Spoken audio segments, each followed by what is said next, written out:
Hello, hello. Um, I am so happy to be here in a few moments. Um, I'm going to be joined by Irish Chen of Untigering. Sure, I know how to do this right. Um, this week's Mother Leader. Hi, Iris. Hello. We did it. I know. I don't do these very often, so I'm always like, "Ooh, am I going to be able to get on?" Oh, well, thank you for doing it with us. Um, Yes. yeah, I know. I feel like I should really be way more intuitive with how to use technology, and I'm just not. I'm definitely not intuitive. Do your kids teach you how to do everything? Yes, Yeah. they gave me like a lesson on Discord a few weeks ago. Yeah, they know the stuff. Perfect. Um, Really, Iris, thank you so much for taking some time to be here today and also taking time to um, participate in our Mother Leader series, which, for anyone watching, we've been doing a Mother Leader feature where each week we highlight, I'm going to say it again, a Mother Leader who, as I describe, is someone who is a leader in their industry, a thought leader, um, who is making change and is also rejecting the antiquated ideals and expectations of motherhood because we're doing it differently. And I have been following you for a while, and um, so much resonates. And I think everything about what you're doing is so powerful. And I'm so excited to have you as a part of this. And I would love to hear from you, like how did how did untigering come to be? Yeah, so for me, it was really like I didn't plan to like be an influencer or whatever you call. I was just like going through my own personal journey of shifting from authoritarian parenting to peaceful Yeah, parenting, especially as an Asian American. yeah, And so I just started blogging about it, you know. It's just like I'm going through these mindset shifts. I'm experiencing something different. And I just wanted to write about it, sort of like cathartically, you know, for my own personal growth. And then people just began to resonate with it. And yeah, so I'm just really grateful because this really has been really personal for me in terms of my own growth and my own shift of seeing, like, growing up in a very authoritarian household and also parenting my kids in the same way their early years, and then realizing all the harm that that was causing them and all the harm that it had caused me, that I had sort of, yes.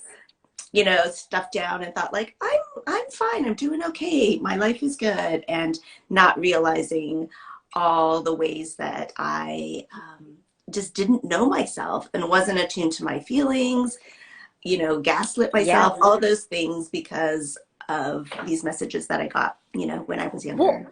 those are the tools that you were equipped with. Hmm. So you were using them Yeah. to their fullest extent. And then you're like, wait a minute, this is not my toolbox. I don't want this. I need a different one. Yeah. And you know, those feel like they can serve us up to a certain point, you know, like Yeah. not being super emotional, like just pushing through when things get hard, you know, but then uh, things build up as they are meant to do, and because we are meant to Yeah. feel these things, we are meant to work through them and process them, and if Yeah. we don't process them, then they will show up in other ways. It gets louder and louder and louder until you are in a situation where you're backed into a corner. I mean, I believe we always have a choice, but where the choice to stay in that place becomes way more painful than the choice to face everything. And I love something that you said, and I think that this is so common in the like becoming a mother or a parent experience, um, where and I mean, it can happen during pregnancy, it can happen immediately postpartum, it can happen a few years in as you catch yourself saying the thing that like your parent said to you that you were like, I will never say it, and then you're like, oh my God, I'm saying it. um but this, I refer to it as a reckoning with your own childhood, with our children, like you say. I mean, I'm obsessed with this because I fully believe it. Our children are our greatest teachers, and they're going to reflect like the things we've been avoiding our whole life, and they're going to just right in your face slap you with it. But that there really is. Did I just pause? Yeah, or you just your sound Okay. went out, but you're good now. I should have put it on airplane mode. Some phone guy, Oh. somebody called me. I don't know who it is. Um, but that that that like deep realization and thinking about your childhood, and like as you're raising your kids, and we are of a generation where it's like we also have the privilege to have the space to prioritize emotional well-being. Like I know Yeah. my parents, the way they grew up, and like they did not have that privilege. So they're that like literally recently my dad was like, I'm not sure I know what emotional support is, and I was like, I don't think you do. That's not your thing. um but like we have that as we're doing that, we're like, wait a minute, but how did my parent, how could they live with themselves? And it's like, it's a whole process. Yeah. Yeah, it's definitely a generational thing. And because my parents were immigrants, there's this whole layer of survival that they were, needing to live with. And maybe that's true of many of our parents' generation. And so they didn't have the bandwidth to sit and think through these things and work through their childhood No, wounds or they don't whatever. have time for that. There are like legit like survival things that have to happen, that had to take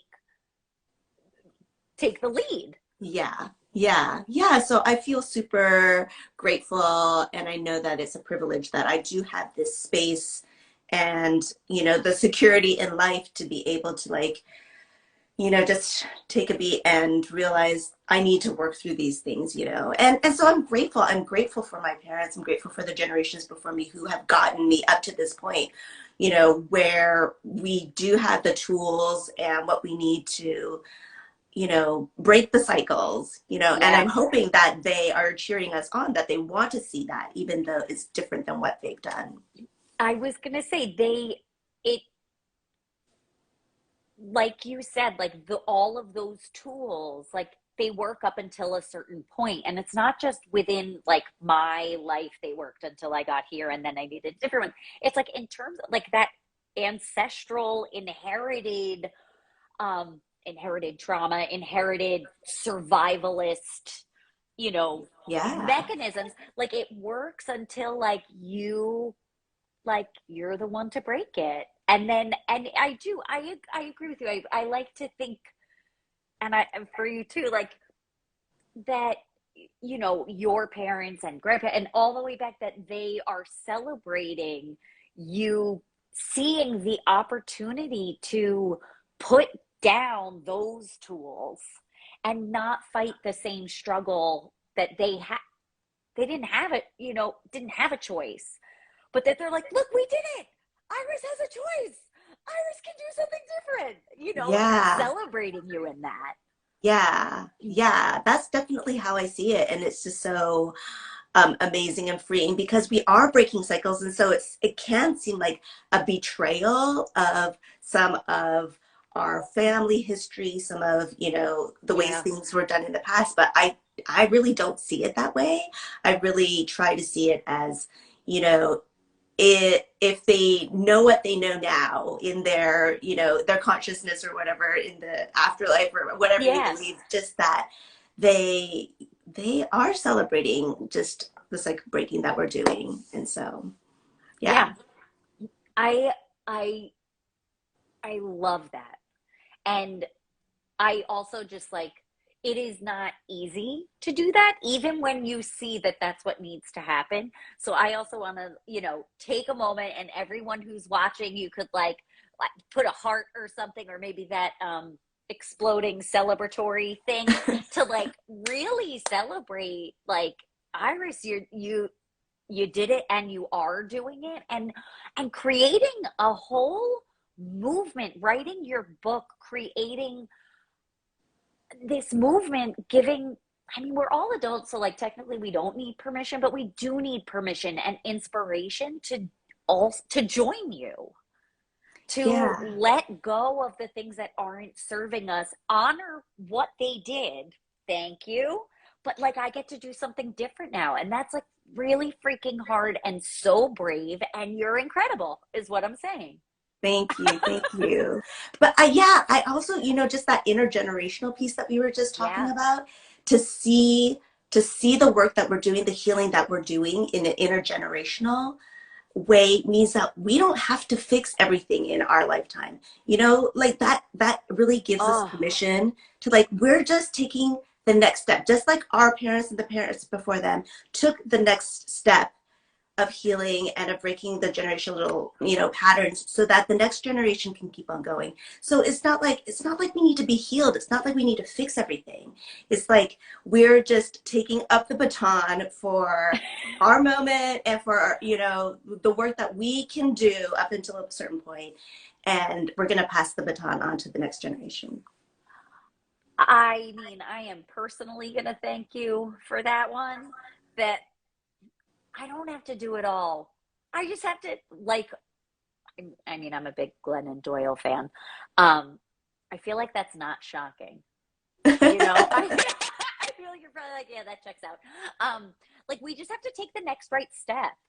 Yes. And I love that it is. We're gonna take that next step, and then empower our children, the next generation, to keep moving forward. Yeah. I love that. Um, I do want to just touch on something that when you sent your mother leader questionnaire back to me, that I loved so much. Well, I loved everything. Let me first say that, but especially when you said that you're more ready to be a grandparent than the mom of a newborn. Well, yeah, it's funny because, like, you reached out to me and it was like postpartum. I don't even remember. That was like years ago. I'm like way past that. Yeah. I perhaps blocked it out of my memory. I, No, but I just want to recognize how hard that newborn stage is, and for many of us who are like new mothers or just entering that, it's just like you're in a fog. Like there's just so much transition and so much change, and like needing to care for this little human being is just a lot. It's a lot. yes. And so, yeah. And so I just have so much compassion for mothers who are going through that right now, just. Now, so like, for those of us, me, and those of us watching who are also like me, still, like, my son just turned 2. We haven't had a second yet. Like, you know what I mean? We're in it. As someone who's like on the other side, um, do you, what's it like? What do we have to look forward to for that? Well, yeah, just like, well, the thing is, I didn't practice peaceful parenting when my kids were younger. I was like very, tiger parenting. And so I just really want to encourage young moms, like, the seeds that you are sowing now will definitely reap in the future, as there's like more connection and more trust and more like mutual respect with you and your child. But it's just a lot of work. There's a lot, because Yeah, you're going beyond behavior management, right? Hopefully yeah, that's, yeah, like, whereas if we try to take the easy route when they're younger and just like really on them and getting them to behave and do everything they're told, then there will be consequences to that as they get older. There will be disconnection, there'll be rebellion, there'll be like power struggles. Yeah. But it does take a lot of time to like emotionally attune, give them space for their feelings, work through Well, all that. and I love what you said is the mutual respect because it's also giving yourself permission for you to have space for your feelings while interacting with your children and letting go of that need to be perfect. That not only is it okay, there's a lot to gain in you having your feelings in front of your kids and talking through that and being like, I'm having a hard time right now. Yeah. What, maybe I should go. Could we take a couple deep breaths together? Or, you know what, like, I'm going to go sit quietly for a few minutes because I need to calm down because I'm having a hard time. And then can we talk about it? And that there is room for both of, like, you're learning together, you're a team. Yes. But I Yes. mean, don't put them in the driver's seat. That's far too much responsibility for a young child. We'll keep it age appropriate, but there is space for Yeah. that type of interaction to happen also. Definitely. Yeah, I think for me, because my shift was really like, okay, I was having a lot of conflict with my oldest. And so how did I need to shift and change my own perspective in order to support him? But as I was supporting him, realizing, oh, I never had this for myself. Like I was never Yeah. allowed to have a Feel. tantrum. Yeah, I was never allowed to fail. I was never allowed to say no, and so um as we are, trying to parent our children in this way, like that reparenting of ourselves I to, was gonna say that. yeah, like Yes. giving ourselves permission to feel, to be human, to like And to be actually, sad for like little Iris who didn't get to feel and be like, hey, you know what? yeah, That was really hard. Should we yeah, cry about it now? We can. yeah, Let's cry about it now. yeah, But yeah. really, Yeah, so it's so important for our children to see us as human too, with the range of emotions. It's not about us getting everything right, doing everything perfectly, like you said. It's really about, yeah, just this partnership in a way, not like yeah, an equal partnership like you they mentioned. can't handle. That's No, not no, fair. no. Yeah, Don't do but that just either. But right. That's just way too much responsibility for them. We don't want to emotionally dump on them either. Like they're not there to help us like work through our childhood no, wounds. but it's like it's an opportunity to model what it looks like, to Yes. practice and live and embody emotional intelligence, to be able to say, Yes. you know what, I got to take a break because I am a little overwhelmed. Because then they see that and it's like, huh.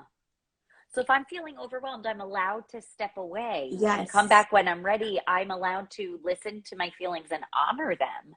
I Yes. don't have to punish myself. And versus like Everett coming home from daycare today and me being like, so Everett, I had a really hard day. How are you going to support me? No, we're not going to do that. We're not going to do that. Right. Right. Yes. Um, so Iris, before I want to be respectful of your time, which you are being so generous with, and I cannot tell you how much, again, I appreciate it. Um, I is there, besides following you at hashtag untigering, um, and buying your book, um, what are other ways that we can, and people watching can stay in touch with you, learn more about you, learn more about untigering, and be in your sphere? Yeah. So you can sign up for my email list, which is also on my webpage, untigering.com. You can subscribe there. I have a few courses that I am offering right now. One that's happening this Saturday, actually, about redefining success. So something I didn't really talk about here is that I'm an unschooler as well, that this peaceful parenting Yes. journey has brought me to unschooling. And so just helping families shift from like a very behavior, like success achievement type of um, idea about success for our children, and Yeah. how to really shift from that and honor them for the individuals that they are instead. So I have some courses there, but you can find me on Instagram and Facebook, at Untie Green as well. I, ooh, I'm obsessed with you. Was that creepy? Thank I you. love everything that you have to say, and so like thank you for doing that work in this direction of, again, like creating space for us as parents to, we don't need to know all of the answers out the gate. We don't need to know all of the answers at any point. We need to Yes. be with our children and look at them Yes. and honor them and celebrate their success, which is different from child to child, from human to human, for all of us, you know, and it, just thank you so much. Yeah. Thank you so much for having me. And for anyone who's popping in now, we're going to sign off, but you can rewatch this and check out Iris's Mother Leader feature over at postpartum.com, pstprtm. And I will tag you in the notes too, so you can follow Iris and stay up to date. And have a great day. Yeah. Thank you. You too. Bye, Thanks so everyone. much.